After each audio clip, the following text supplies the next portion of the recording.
Have you ever stopped to wonder if we're really the ones in control of artificial intelligence?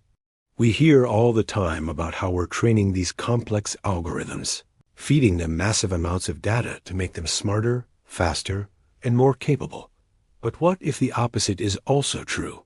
What if, in the process of training AI, it's actually training us?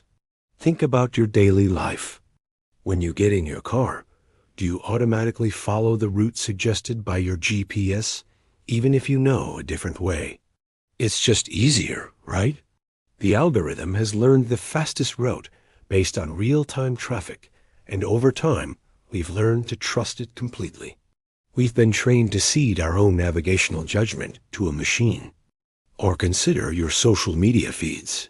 The content you see is meticulously curated by an algorithm designed to keep you engaged. It learns what you like, what you share, and what makes you pause. And in response, you start creating content that you know the algorithm will favor.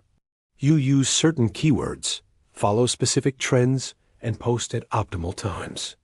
You're not just expressing yourself. You're adapting your behavior to please the algorithm. You're being trained.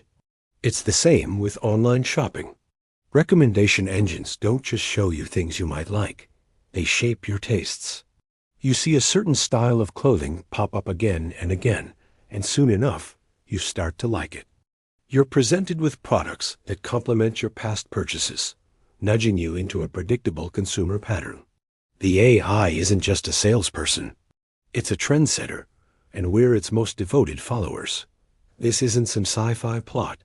It's happening right now, in subtle but powerful ways. The AI systems we've built are creating feedback loops that influence our decisions, our preferences, and even our creativity. We designed them to be efficient, to optimize everything. But in our quest for optimization, we've started to optimize ourselves for the machines. We change our search queries to get better results from Google. We adjust our writing style so that grammar checkers give us a perfect score. We've become more predictable, more quantifiable, more algorithmic. So, is this a bad thing? Not necessarily. AI helps us discover new music, connect with old friends, and navigate complex cities. It can be an incredible tool for learning and efficiency.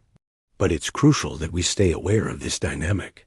We need to recognize when we're making a conscious choice versus when we're simply following the path of least resistance laid out by an algorithm. The real power we have is the power of intention. We can choose to take the scenic route sometimes, even if it's slower.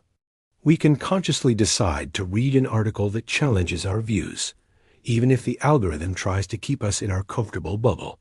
We can create art or write stories that are messy and human and defy easy categorization. The future isn't about us versus the machines. It's about how we coexist.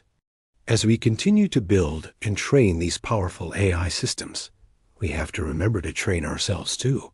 We need to train our critical thinking, our curiosity, and our ability to disconnect. The question isn't just, what can AI do for us? But also, what are we becoming in the process? By staying mindful of how technology is shaping us, we can ensure that we remain the pilots of our own lives, not just passengers on a journey programmed by someone or something else. What are your thoughts on this? How has AI trained you? Let me know in the comments below. Thanks for watching, and if you found this interesting, consider subscribing for more videos that make you think. See you next time.